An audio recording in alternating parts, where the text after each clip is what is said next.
these truths to be self-evident. That all men are created equal. As a member of Congress, I get to have a lot of really interesting people in the office, experts on what they're talking about. This is the podcast for insights into the issues. China, bioterrorism, Medicare for all, in-depth discussions. Breaking it down into simple terms. We hold these truths. We hold these truths. With Dan Crenshaw. The Eagle has landed. Welcome back, everybody. Have you ever wondered whether other democracies deal with the same sort of rancorous debates and political turmoil that we do? It turns out that many of the political forces, whether socialism, climate extremism, or irrepressible growth of big government, are forces that indeed do afflict other nations. Perhaps more than any other nation, we share much in common with Great Britain, including some of the same political flashpoints and policy debates. And there's mutual challenges. There's also a lot we can learn from understanding how conservatives in Great Britain are fighting back against those forces. And so today we have a very special guest, former Prime Minister and acting member of Parliament from one of America's closest allies, who also happens to be one of the most impressive conservative voices across the Atlantic, the Right Honorable Elizabeth Truss. So can I call you Liz? You absolutely can. Or Great Right to Honorable. Great to be on your podcast.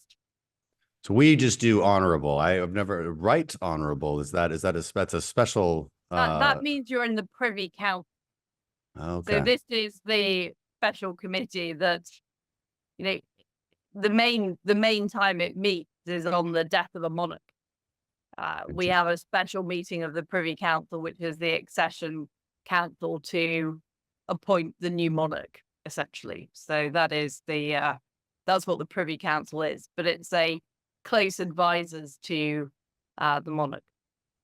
Interesting. And So essentially, MPs who become cabinet ministers tend to join the Privy Council. So the Privy Council has quite a few members, and you keep it for the rest of your life membership. interesting. There's a few positions that are sort of lifelong positions that, in America, we only have really one the Supreme Court appointment. Other than that, it's not. And I learned, I was just in England, in London on an Intel committee trip, and it was a great trip. And we got a tour of the Speaker of the Parliament, Speaker of the House. It's like our equivalent of Speaker of the House, Speaker of the Parliament, his quarters, and an understanding of how that person is elected, and more interestingly, how it's not written in law or written down anywhere that it is for life, but it is indeed for life. Am I understanding that correctly? It kind of blew me away. Well, it's not the case that being the speaker is there for life. No. Well, they're reelected every 2 years, but the way it was explained to us is that as a sort of gentlemanly agreement that once that person is elected, right, they pretty much stay there until they step down or die. Until they step down from Parliament. That's right. Right. Well, that was just fascinating because, and then my next question was, of course, okay, well, what kind of powers does this person have? Is it the same as our speaker does here? And then basically the answer was yes. It's approximately the same kind of power, and they get a really nice house. That's not something we get here. The house is very nice. It's very nice, and I only saw a little bit of it. But I guess my point of confusion is, how on earth is this not fought for, in the most dramatic of ways every 2 years? I think it is a different nature of position because it is not party political in the same way as the Speaker of the House of Representatives. So yeah. I would say the Prime Minister job in Britain is a combination of some of the parts of what the President does and some of the parts of what the Speaker does. Right. In terms of having to command a majority of, in the case of Britain, Conservative MPs, in the case of the House of Representatives, Republicans. And, the same kind of turmoil that goes on in the House of Commons and the frequent replacement of prime ministers, to me, the same forces are driving that as what is driving the challenge to the Speaker in the House of Representatives. Yeah, you can put a different color on the challenges we all face, but yeah, in the end, they are very similar. Yeah, it's the same disputes because we are facing a battle for the heart and soul of the Conservative Party. We're facing a battle about what is it to be a Conservative? What do we have to do to take on the left? Mhm. And there are some people who we call conservatives in name only, who believe that we need to appease people on the left, that we need to meet them halfway, that we can't be on the wrong side of history, that, if you get things like transgender extremism, then surely we don't want to look bad, we don't want to look mean to people, therefore we have to compromise.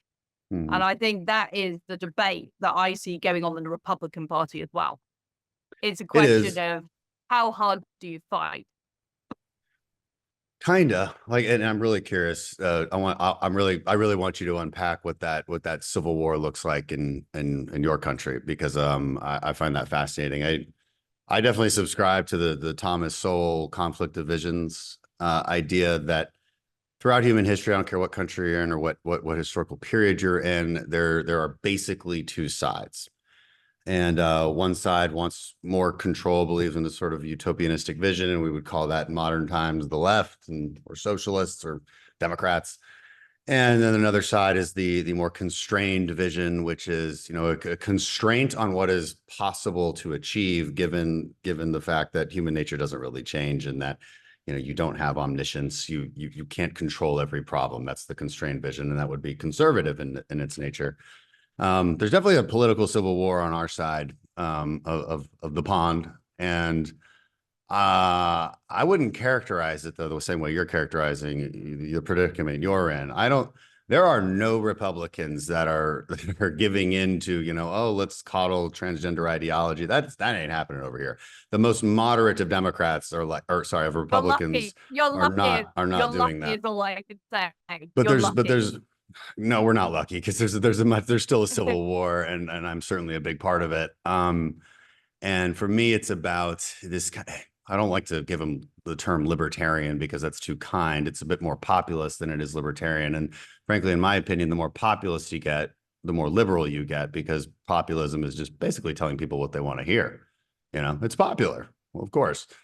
And to me, that's kind of one of the downfalls of liberalism. So to me, like, it's very isolationist too. So we have that kind of embattlement going on in the Republican Party. Are we going to be a world leader, or are we not going to be a world leader? That's a key question for our Republican Party right now. The answer is you don't have a choice. Yeah, I agree. So I'm on the side of I don't have a choice. The leader of the free world, so you don't have a choice. Well, you always have a choice, but I remind people that if you just choose not to be, then China will be, and if you call that America first, you're crazy. So that's the kind of debate we have here, but again, I'm kind of curious as to because it's a totally different world in the UK, and I do hear what you're saying, because the left is so much stronger in Europe, it seems to me. I could be wrong. That it does seem to me that what you're saying about conservatives just coddling or pandering too much to those liberal ideologies is a large threat. So maybe unpack that for us, and like what that civil war is like. All I would say is you can see it happening in the US. You can see what's happening in American cities with, people able to shoplift, because you've got a very liberal criminal justice law, particularly in Democrat cities. You can see what's happening on university campuses. That's happening in the UK and the US. But essentially, very extreme left-wing activists are challenging the very basis of our civilization. And the question is, what do you do about that? And I'm in the camp, which is you've got to defund those students. You've got to make sure you're not actually supporting those types of activity in any way, shape, or form. And I think the debate amongst conservatives, certainly in Britain, is we've seen a massive leftward shift of our institutions. It started with the universities, but it's now in the bureaucracy, it's in the liberal media, it's in the corporates. To what extent are you prepared to just take that and say, we're going to stick with that status quo? We're just going to conserve what we have? Or to what extent do you say we need to redraw the line? Because these institutions are now actively undermining the very things we believe in. And that is the debate going on in the Conservative Party. My view is we have to deal with the administrative state, what you might call the deep state in the US. We've actually got to take that bureaucracy on. We've got to deal with universities and make sure we're not funding people who are advocating hate. And we've also got to take on the extreme climate change activists. And what does that mean? It means doing things like fracking in the UK, drilling for oil, using our fossil fuels. And, from what I've seen of the American political debate, there are Republicans who are prepared to go some way on those issues. And there are others who want to hold the line and understand the threat to our societies of this left-wing infiltration of our institutions. Yeah, no, here, everything you just said would not really be up for debate within our Republican Party. It would be, those are pretty non-controversial topics as far as this is who we are, this is what we know. Again, the disagreements we have are much more based on foreign policy and tactics. There's a matter of tactics because you got to beat the deep state. How do you beat the deep state? Well, you got to win elections, and then you got to keep winning elections. And you've got to have a good idea of how to replace the political appointees within each of those agencies. This is something that I think the Trump administration failed to do in their first 2 years, for instance, and that's like readily admitted these days. I mean, it's commonly known. So, should he win again, I think they're going to not make that mistake and take out a lot of those political appointees. Do you have the same thing in the UK? So, I really do. I want to help our audience understand how things work in the UK because I think it's just super fascinating from a civics. If you think you've got a deep state, arguably a lot worse. So yeah, and especially because the parliament is, am I understanding this correctly? You guys don't really vote on a budget the way we do. We have an appropriations process. You don't even have that. How does this work? So, well, the first thing to say is the executive run things with the permission of Parliament. So if Parliament does not like what the Prime Minister and the Cabinet are doing, they can kick the Prime Minister out. Right. And that you got to tear down the whole government to change policy. On a basis at the moment. Yeah. But, essentially, you can only operate as Prime Minister with a majority of people in Parliament. And that is why it's a bit like the situation in the House of Representatives. That is the driving force behind the power the executive has. But the Prime Minister in Britain is only able to appoint 100 advisors. And those are fairly junior people. They're not the people that run the department. The departments are run by the permanent bureaucracy. That is very different from the United States, where the president gets to appoint 3,000 people. Yeah. And even though the president gets to appoint 3,000 people, there are still problems with the unelected bureaucrat in the United States. So the problems we've got on steroids. And and part of that is just your system. And I mean, it's interesting. There is no appropriations process. That I didn't even understand that until I went and visited recently, because we were meeting with our colleagues who were also on your version of an intelligence committee, and they're only in receive mode.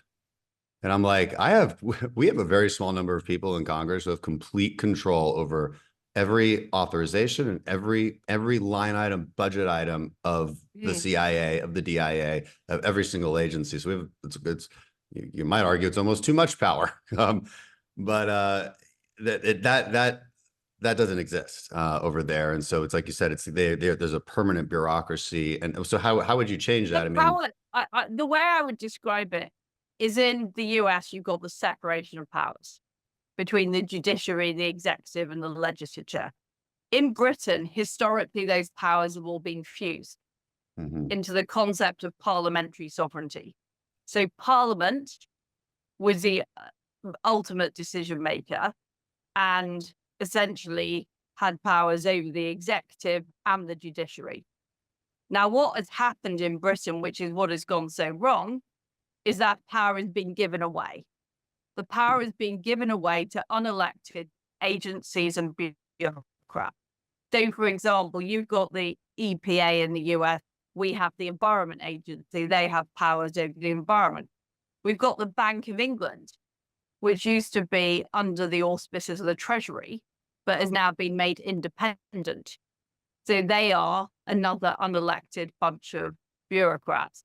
You've got the Supreme Court. We never had a Supreme Court in Britain. Hmm.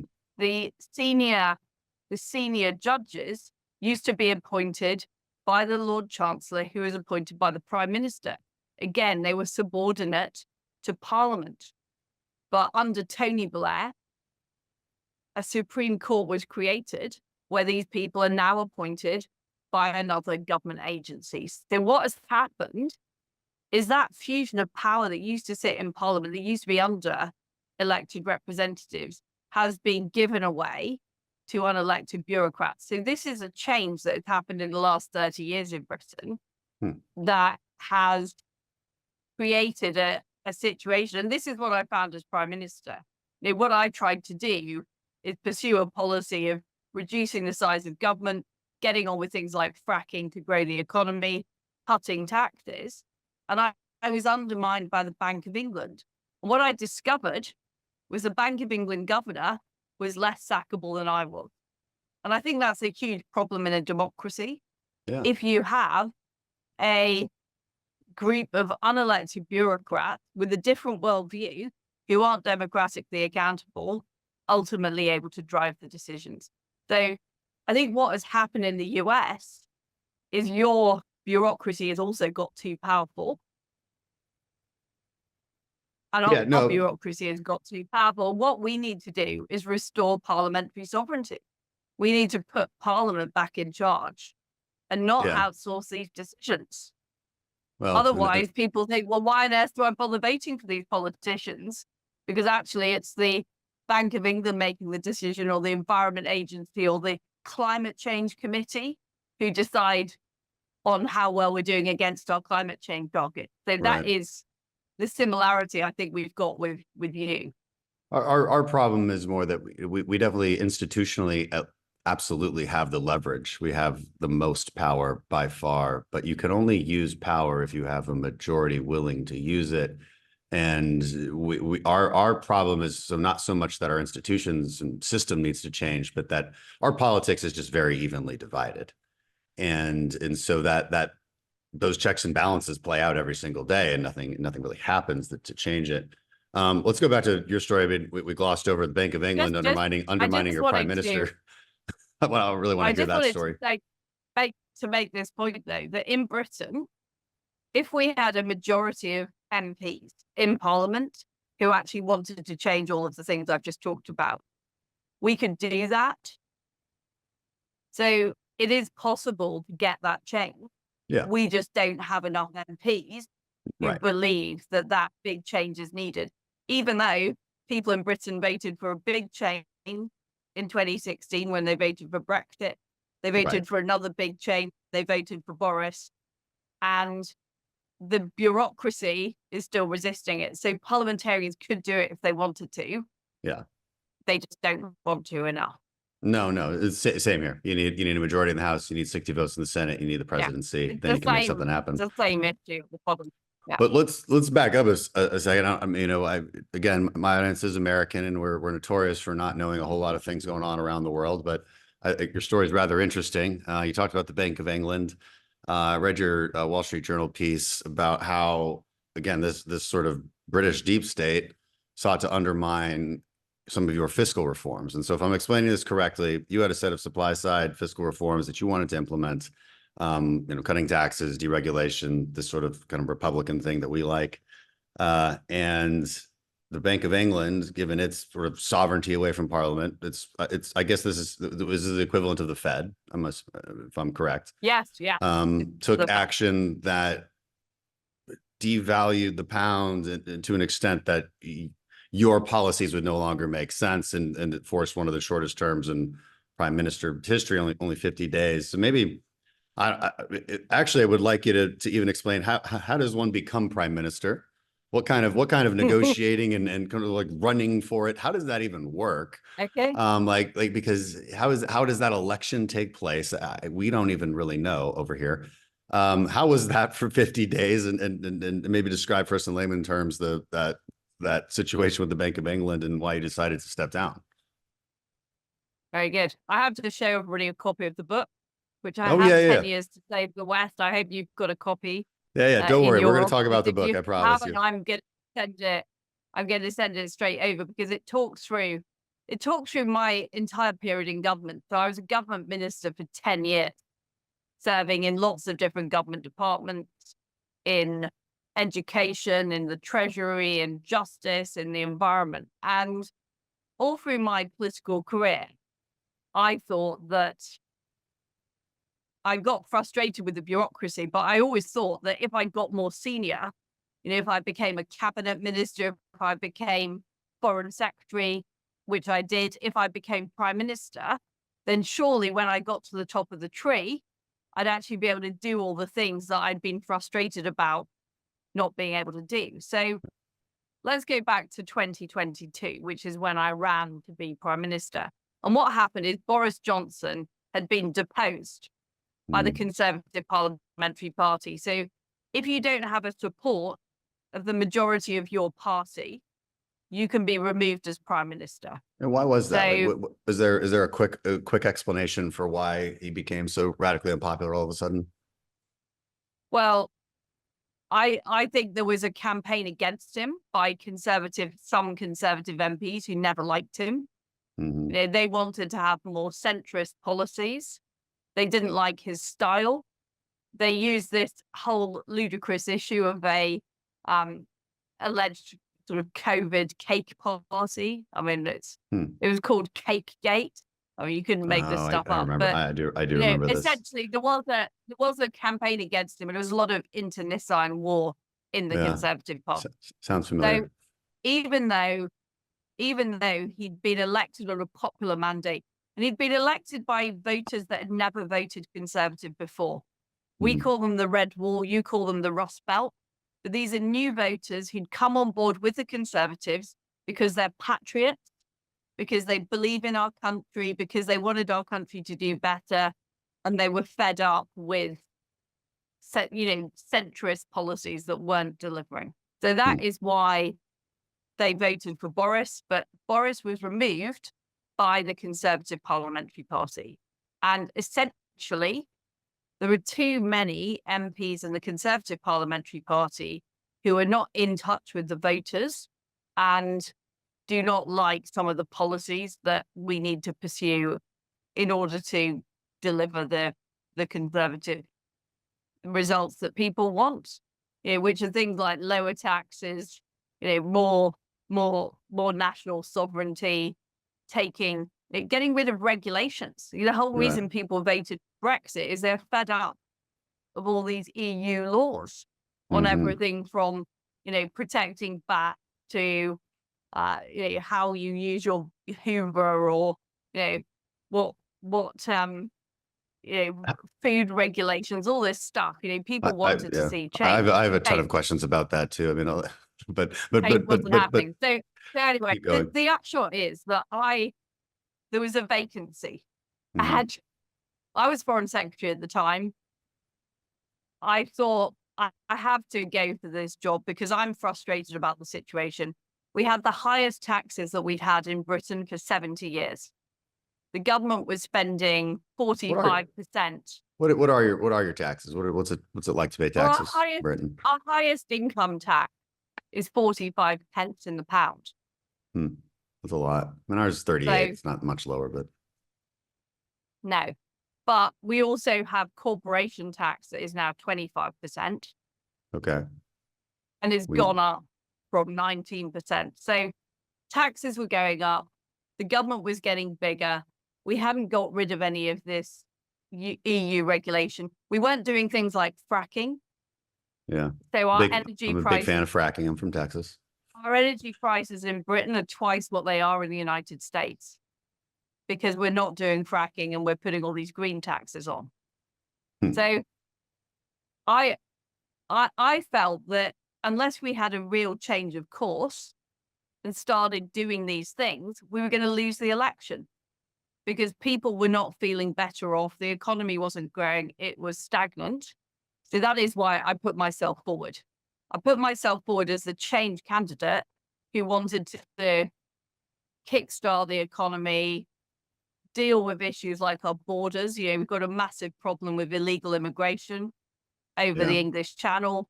Deal with the the wokery in our schools, all this transgender extremism that's being promoted. So that's the platform. I ran on a conservative platform and I said, we need real conservative policies. We need to be unapologetic about being conservatives. And that is what is going to win us the election, which now obviously is in 2024. So Okay. I And, got and the who and who are you support campaigning to? You're campaigning to your fellow MPs, right? the 2 rounds.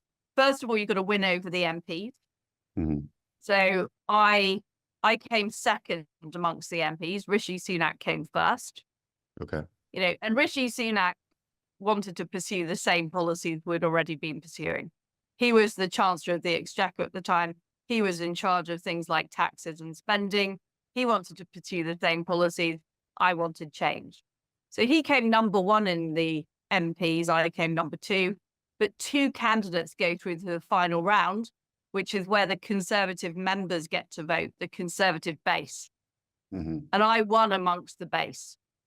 Because the Okay, so there is some sort of popular election yeah, for it's for a prime everybody minister. who joins the Conservative Party. It's like you're members of the Republican Party. Okay, That is okay. who I won amongst.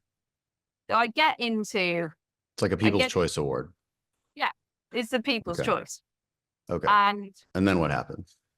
because our members want to see conservative policies, that's why they join the Conservative Party. They don't join the Conservative Party to have high taxes Right. and lots of regulations. That's not why they're conservatives, or high immigration. They don't join it for that reason. So I get elected. I'm then invited to Balmoral to be appointed as Prime Minister by Her Majesty the Queen. Hmm. And the meeting was meant to be at Buckingham Palace, but it was moved to Balmoral because the Queen wasn't very well. Hmm. And that was the first sign that things were not heading in the right direction. So I go to Balmoral. It's a very stormy day. I end up landing in the small gap in the clouds that's opened up. It's pouring rain. I have the audience with the Queen and she appoints me. And I thought at the time, she looked very well. She obviously was frail, but she was, very lucid. She was talking to me about everything that was happening. I certainly didn't think that 2 days later she would die. So Wow. it was a pretty extraordinary situation. Is that the only time you've met her, or is it pretty common No, I met her to meet before. the Queen? Okay. Yeah, I met her on quite a lot of occasions. It was the second time I'd had a one-to-one meeting with her. Yeah. She actually, I was demoted from a previous job and I had a one-to-one meeting with her then, because she always meets people who are leaving office. So, which is a nice courtesy. So anyway, 2 days later, she very sadly died, which obviously had a dramatic effect on the British nation. She'd been on the throne 70 years. Yeah. And respected, I think, all around, respected loved. here. She was loved by the British people, absolutely loved. And so, I'd sort of, I'd gone into this role in pretty short order and very unusual circumstances because of what had happened to Boris. Right. I then fight a hard fought campaign, which involved a lot of what we call blue on blue fighting. The Conservative Party is blue, of course, in the UK. Oh, okay. And then Opposite. after being appointed, this extraordinary national event of our beloved Queen, who's been on the throne for 70 years, dying. It's bad for morale, and so politically. I just also thought, why me? I mean, goodness, a few days. But anyway, I really wanted to just get on with delivering what I promised to deliver, and we put together a budget which had all the measures in: fracking, getting rid of regulations, cutting taxes, limiting government spending. And what happened is the night before that budget, the Bank of England announced that they were selling government bonds. So they actually said that they essentially making it more difficult for the government to raise finance the night Mhm. before we did our budget. And then the following Monday, there was a there was a problem in the financial markets, essentially to do with a product called LDIs. I won't go into the details. I talk more about it in my book. But Mhm. basically what it was a massive financial tinderbox of Mhm. products that were derivatives, a bit like what happened in 2008, that the Yeah. Bank of England hadn't properly regulated. We didn't know anything about this when we did our budget. And what happened on the Monday when the market started going haywire is the Bank of England shifted the blame onto us. Yeah. And the problem I had was, given the situation, given the fact I just got into the job, given the media, there was a massive sort of pile-on. And that pile-on didn't just include the Bank of England and the monetary authorities. And we have something a bit like your Congressional Budget Office. We Yeah. have the Office of Budget Responsibility in Britain. And they piled on with their criticisms. So did the IMF. So did Joe Biden.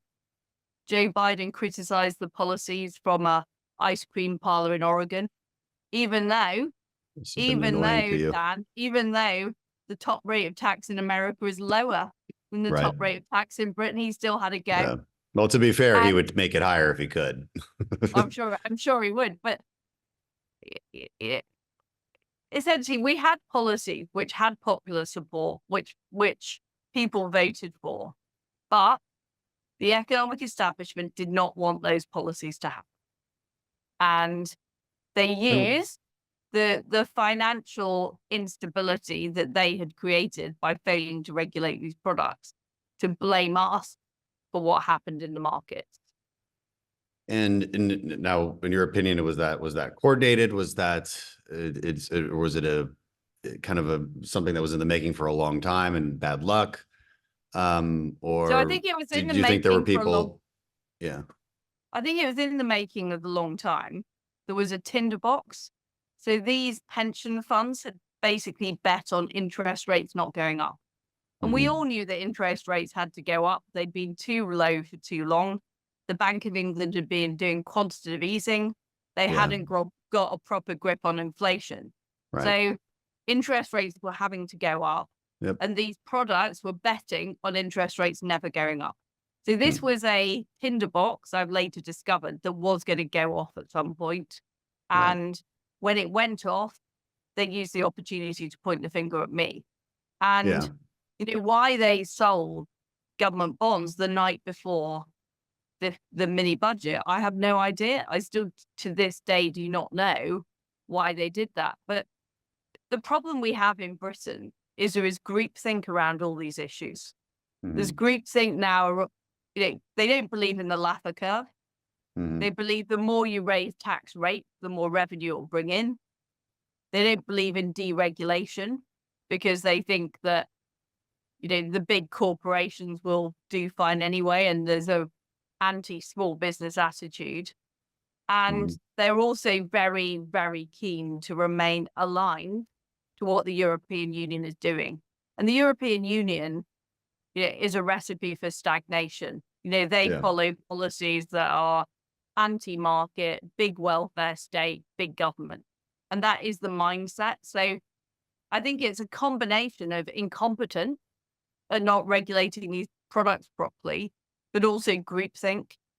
Really severe groupthink amongst all these institutions. And what I wrote in my Wall Street Journal article is I see that kind of groupthink coming out of organizations like the CBO in the Yeah. US, you know, and They some of the players definitely in the score finance- things in ways that I think is unfair oftentimes. I Yeah, don't think they that's do exactly- dynamic scoring. Now, are they, but that being said, they get a lot more respect, I think, than the institutions you're talking about in England. I mean, we all use them. We have the Congressional Research Service is incredible, actually. I don't know how they thread the needle of being nonpartisan, but they manage to. So while I don't like some of the things the CBO scores, and it does affect some of our policies sometimes, I don't know that it's always a matter of like we don't attribute it to a ton of political bias of the CBO.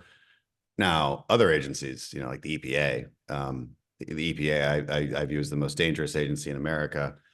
And again, luckily here we have some measure of more checks and balances that at least stymie their forward advance somewhat. But let's go back to your book. So 10 years to save the West. Why 10 years? And besides your personal story here, I mean, what are some of the other themes that you lay out, and is there a plan within 10 years to save us from kind of this lunacy from the far left socialists? Well, what I'm basically saying in my book is that conservatives have been losing the argument, that the left, particularly in the UK, but I think also I've seen similar trends in the United States, have successfully taken over institutions with, what is a new version of the socialist ideas of old. It's about collectivism, group identity rather than the individual and the family. It's about undermining basic ideas like biological truth. And what I'm saying we need to do as conservatives is, first of all, we need to be proud to be conservatives, and we need to be prepared to fight. And that has not happened enough. So even though we have a conservative government in Britain, the left have been winning in the schools, the universities, in the media, in many, many cultural areas. The second thing I say is that we need to dismantle the leftist state. And we need to be clear that that is a problem that is fundamentally stopping conservative deliver. I now believe in Britain that we can't deliver conservative policies unless we do that. And I talked about my experiences as Prime Minister. But if you look what we're trying to do now, which is deporting illegal immigrants, we're being blocked from doing that by the Supreme Court. So we can't deport illegal immigrants who have committed crime in our country because of the human rights excuses that are used by left-wing lawyers and the courts. Right. So we need to change those things if we are going to actually be able to deliver conservative policies. And the third thing I say is this administrative bureaucracy doesn't just exist at a national level. It's also there in the World Health Organization, the World Trade Organization, the United Nations, the OECD. What we have now is this idea of a minimum tax rate for all developed countries. So this is the battle conservatives need to have. And the global left has been very effective at working together. Why was it that when my budget was panned, it wasn't just the British institutions, it was also the US president and the IMF. So my point is we need to be prepared to have those battles on every level, and we need to restore the proper constitutions of our countries. And in Britain, that is parliamentary sovereignty. In the United States, it's the US Constitution. And when you talk about things like the EPA, that is basically diminishing the legitimate power that is exercised under the Constitution. Yeah, no, that's a longer story, but I talk about it plenty on my podcast. So I'm more interested in your story right now. And what's that like on day 50? What makes you get to that decision where you decide to step down? So you've had this turmoil with the Queen. So you've got a demoralized society, which is bad politically, no matter where you are. And I think that was your point. And you come out with this budget. It coincides with this sort of catastrophe in the making, maybe set aflame by the Bank of England. And then, why leave though? Why not take another swing at it? So what happened was then there was increasing pressure for me to reverse the policies, even though I believed the policies were right. Since I left office, we haven't had economic growth, and these taxes have not raised the money that anyone said they would. Yeah. But I was forced to reverse those policies.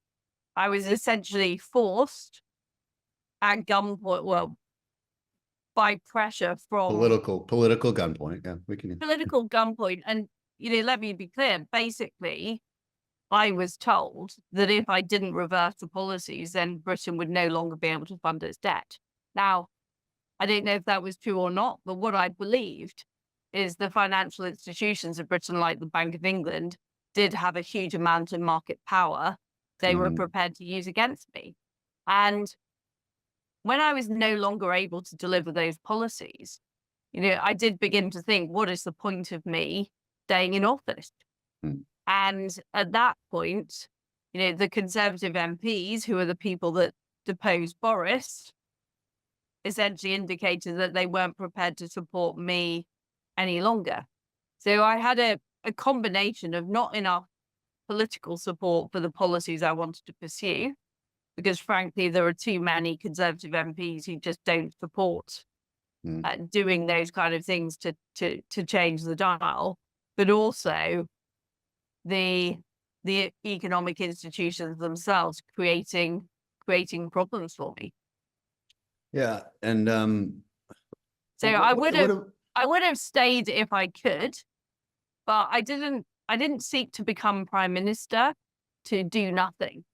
I wouldn't be, because I think that the policies we have on on tax, on immigration, on all kinds of other areas on how our government works need to change. I believe people voted for change, and I wasn't prepared to sit there and not try and enact that change. So when you get elected prime minister, you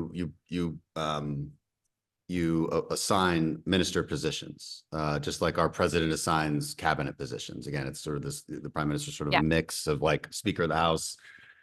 It's very interesting. You've held multiple minister positions. So what does that mean in practice? Like, so what it means for us is when you're a cabinet member, I mean, you have an office and you're head of a pretty large agency. That being said, we still control your budget. We being the Congress, we still control your budget. There's still oversight. It's not exactly how it works with y'all. It's you control the budget within that governing body, which is interesting. And but do you have an and then there's I read a headline once about a minister of loneliness, and so can you just make up minister positions sometimes? And like, how does this work? I agree with that. Actually, I don't agree with that position, because I thought I use it as like a funny thing to talk about. It's sometimes become ludicrous. Is that still a position? Is that still a thing? I don't actually know, but it shouldn't be. And we have, there's been massive mission creep. This is why the government is spending almost half of Britain's GDP, because it's got too big, it's got too unwieldy, it's doing things it shouldn't be focusing on. It should be focusing on its core duty of protecting the nation, not on interfering in people's lives. That's a great belief of mine. But essentially, the Chancellor of the Exchequer and the Treasury control the money and the budget. That is the way the system works. But as I said earlier, the bureaucrats have become too powerful in that system. So even though ministers are nominally responsible, too often it's the bureaucrats who are actually driving the policy. So you become a minister of some bureaucracy, some agency. I don't know how many minister positions there are. I think maybe you said 100 before. I'm not sure if that's minister positions. There are 20 cabinet positions. There are 20 cabinet positions. Then there are junior ministers. Then there are special advisors. Okay.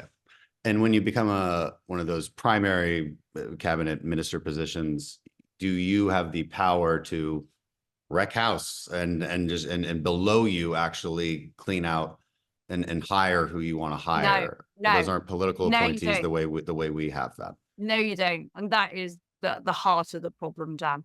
But why can't you fire them? So forget about political appointees, can't you? But you've got a lot of problems with firing people. We do too, to be fair. It's very hard for us to fire federal workers, but that's the problem.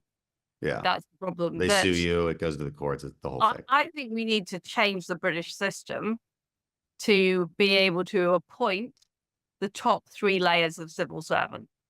So the head of the department, all of their deputies, and all of the people that work for them. Because unless you do that, you don't start changing the culture and you are not able to deliver the policies you need to deliver. Do you think So, an American we style? ludicrous situation at the moment where we have officials in the Home Office suing the government about our immigration policy. I mean, how crazy is that? So the official, what's the Home Office? So the Home Office is like Homeland Security. Okay. So It's that, our so they're department, suing the their prime. bosses. Cool. Okay. Okay. Well, but isn't that a good point? But Is that a what good? is that? Wait, I mean, what do they want though? Oh, they want more illegal immigration, or how yeah, are they they? want more Oh, illegal interesting. immigration. Yeah, see, that couldn't happen here. Outside groups could sue the Department of Homeland Security for enforcing a law they don't like, which happens all the time, right? Activist groups sue the EPA all the time. It's one of the reasons permitting takes so long. But then it has to go through a separate court system, and ultimately the Supreme Court decides, and so it's We actually have officials suing the government now through their yeah. trade Oh, they unions. can't do That that is here. that is madness. That This is is madness. this is a recent phenomenon, but it's getting worse. And we also have the same problems with all of the court cases and activists Yeah, constantly trying to sue the government. right. That's always going to be a problem to weaponizing the court system. But what you're describing is just ludicrous. Yeah, actual officials from the actual government suing the government. You can't do that here. That's not how it works. I mean, so if you had to remake the British system, what would you take from us? Because obviously we took a lot from you. Our founding documents are very interesting because they were somewhat based on the British system, but not. So what would you do different? So I think that the core of our system, parliamentary sovereignty, the fusion of the executive, the legislature, the judiciary, is good. I think the problem is we've given too much power away. So what we need to do is legislate to get rid of these bodies. You talk about the EPA, we've got the Environment Agency, we've got to legislate to end their power and restore it to Parliament. So you wouldn't And we make also have structural to, changes but necessarily. what I would take from America is your ability to appoint top officials in departments. That is what we have to be able to have a clear out when a government gets in and appoint the people we want who actually believe in our policies, who believe in monetarism, who believe in supply side economics. Because at the moment, we've got a bunch of people who believe in Keynesian economics who don't want to deliver the policy. Or the Homeland Security Department, our Home Office, who are people that believe in human rights and don't believe in dealing with migration, and in fact want to welcome illegal immigrants to Britain. Those are the people working in the department. And that is not tenable for the British public. And the public are fed up with it. Every time I go out on the doorstep canvassing in my constituency, people say, why aren't you dealing with illegal immigration? Why is it that my energy bills are so high? The public don't understand why I, as a parliamentarian, can't deliver what they want. Well, this is always the advantage of the left, right? So things are going wrong, and people are living their lives, and it's tough to dig into some of these issues. And it does take sort of a professional career in this stuff to really have a true understanding of it. And so somebody promises them, well, look, I'm going to give you a voucher, or I'm going to give you a subsidy so your energy prices won't be high. So it's a band-aid to the problem. That's the essence of the fight oftentimes between the left and the right, whether it's your country or our country. And they always have that advantage because it's easier to campaign on, I'm just going to make it cheaper by law. I'm going to make a law that says your minimum wage goes up, you just get paid more, but and I'm not going to think about the consequences of that. The essence of conservatism is establishing a more sustainable system, even if it doesn't feel good at the time. One of the weirder conversations I had a few years ago visiting Scotland, we were there for COP26, or the UN's climate change conference they do every year. And I remember I was at that one. Yeah, and a group of us Republicans try to go every year. I didn't go last year, but we try to go every year to offer some sort of alternative narrative, a rational environmentalism versus radical environmentalism. And, we point out facts and math and all that kind of stuff. And we met with some Scottish parliamentarians. I was born in Scotland. My dad was, and I don't have no real Scottish heritage, but just happened to be there when I was born. working in the oil and gas industry. My dad was in Aberdeen, and mom and dad. So there I was thinking, the Scots have this history of, being a rebellious nature, but it's like apparently the most liberal part of the United Kingdom. And a weird conversation with one of their parliamentarians about how they want to go to 100% wind. And our question was, well, what do you do when there is no wind? Because that does happen. I mean, it's cold here. It's freakishly cold. And they're like, well, we'll get it from England. And I'm like, well, okay, well, but I think they've also said they want to go 100% renewable. So what do you do then? And they're like, well, we'll get it from France. And I'm like, well, you guys just left the EU, so I'm not sure how that's going to work.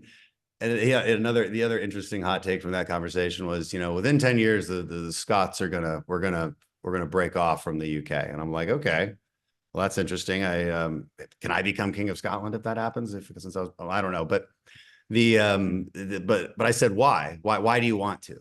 And his answer was basically because we want to join the EU.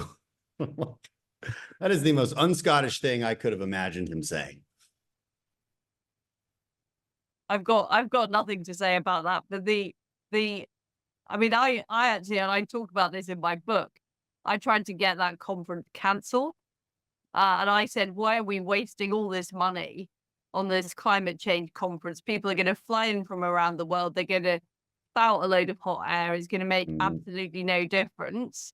And we have all this important stuff we should be doing, which is removing all these EU laws. We needed to make Brexit work. We needed to get on and deliver what people want. And I do think that around Westminster and around these centers of power, too many politicians get attracted by these corporate lobbyists, the sort of interest groups, and they lose touch with what people actually want.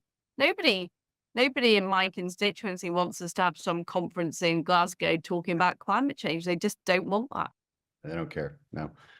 They do want their energy prices to be lower, but that's why we go. I mean, that's literally why we go. They may not, because we have to fight it. I mean, there has to be a counter narrative to the radical environmentalism. I think we should just cancel it. I mean, in my book. Yeah, but we can't cancel it because it's a UN thing. Why not? I mean, I don't have the power to cancel it. You don't have the power to cancel it. So they're still going to get together and say crazy stuff. Yeah. Last time I looked, the UN was in New York. So I think you guys could cancel it. No, I might disagree with you here because I don't want to stop them from saying crazy things. I need to know what they think, and I want to be there to debate it. That's actually for this year's COP. I was like, I'm going to go only if we can get on a debate stage. I want to be on a debate stage with some crazy, with one of them, whoever them is. And I want to talk about why natural gas is better for the environment than Chinese-made solar panels and wind turbines made of plastics that never can be recycled. Let's have those mathematical conversations about electric vehicles and like how good they are really for the environment. And we can. That's it. It's such a good topic for conservatives because we're correct. Yeah, what? I agree with you. I agree with you about gas. I agree with you about your point. But the fact is, British taxpayers, American taxpayers are funding these junket conferences, which are actually making them poorer. And that is not. And I think the way the UN works or doesn't work, the way the World Health Organization works or doesn't work, these are bodies that take money from taxpayers and spend it on things that we don't want, and we've got to stop it. It is a global version of the unelected bureaucrats that are active in Britain or America. We've got to deal with it. Yeah, it is. I think we attribute too much power to them. Oftentimes, I think they have a lot less power than we attribute to them. I can tell you, maybe that's true in the US, but in Britain, a lot of the things that have got agreed at COP have ended up in our laws and are meaning the British public are not able to buy petrol and diesel vehicles. We're having pylons built across our countryside to try and, create more electricity transmission at vast expense. So I think, unfortunately, these conferences do end up with bad decisions happening. And I'm a believer in the nation state. I think those decisions should be made in the British Parliament. I don't think they should be made in the UN. Yeah, I mean, again, here they're not. Where the ideas come from, I don't know. I think they come from the movement, whether we have a conference or not. But they're dangerous. I mean, people here are a little distracted by some of the other things going on, and I tell them the EPA is actually your worst enemy right now because it's affecting all the things you actually need: food prices, energy prices, your basics, and you can go too far with regulations. What okay, well, can we talk about healthcare for a second? And I think you're taking some great stances on gender, this radical gender ideology. That's a case in point where, while I do think America is more center right than Europe generally, for some reason we can't shake some of the stupidest of the stupid from the left, and this gender affirmation care being one of them. But on NHS, the National Health System Service, you guys basically have a giant VA. It's like, that's the only way I can describe the British system in healthcare. Is that, I mean, what would be your approach to that? Because can you dismantle it? I mean, that's one of the few departments I've not worked in as a minister. It's a very difficult issue in Britain, how we provide health. And we do need to reform the way it operates. To be honest, Dan, I don't have an easy answer to that question. I don't think it's very clear. I don't think it's working as well as it should do. But, it would take a very, very long time to fix it. Yeah, no, it's again, it's kind of an interesting comparison, but even in the Conservative Party isn't trying to radically change it, because I think that the population is so sensitive about it, as they are everywhere with healthcare. I think there's a growing recognition it's not working as it should. I think there's a growing recognition about that across Britain, but certainly my view is that is a very long-term issue, and we face an immediate crisis with how high our energy prices are, with our immigration system. Yeah. What I mean, what kind of number? When you say illegal immigration, like, what are we talking about? I mean, I know what our situation is. We're talking about your situation we're talking about boats across the channel. And like, who's in them? What kind of people? Where are they coming from? They're from everywhere. I mean, Africa, Asia, Europe, across the board. What is the problem with British law that makes it hard to deport them, or do a majority do get deported? Or the problem is that these people say that they are asylum seekers. Oh yeah, we have the same issue. And what is happening is that 80% of the cases are being accepted by the British courts. So, and many of those people are just disappearing into Britain. Full stop. Yeah, even if they're not accepted into it. So we have kind of the opposite problem. Like, very low number is actually accepted, but the problem is they get to just be here while they wait their court dates, and so they just disappear. We've got both problems. We've got both problems. Yeah, but we have a very and this is what we want to do as the Conservative government is be able to send these people to Rwanda. Yeah, which is deportation. And we've got to deal with the Rwandans that we can send the people there. The problem is that has been blocked by our Supreme Court. So even though Parliament voted to deport the illegal immigrants to Rwanda, it's been blocked by our. So that's a huge difference. Back to the problem I was talking. This is going back to the problem I was talking about earlier, which is. This Supreme Court is an entirely new invention in Britain.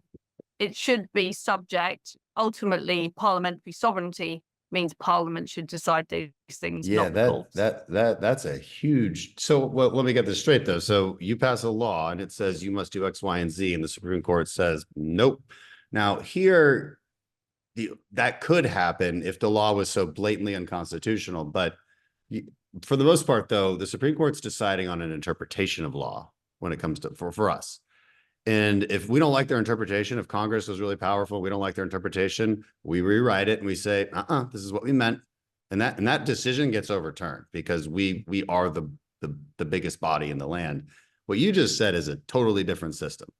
And so, so how would you change it? Because you just told me that you have a law in place that they just don't want to, that they overturn. So if you put another law in place that would change their power structure, could they overturn that? How does that work? So they are justifying their decision on the basis of our membership of the European Convention of Human Rights, and also the fact that we have a Human Rights Act. So they're using that as the reason for what they are saying. So what we need to do is we need to leave the European Convention of Human Rights, and we need to repeal those laws, but we also need to abolish the Supreme Court and go back to a system where senior judges were appointed by the Lord Chancellor, who's appointed by the Prime Minister.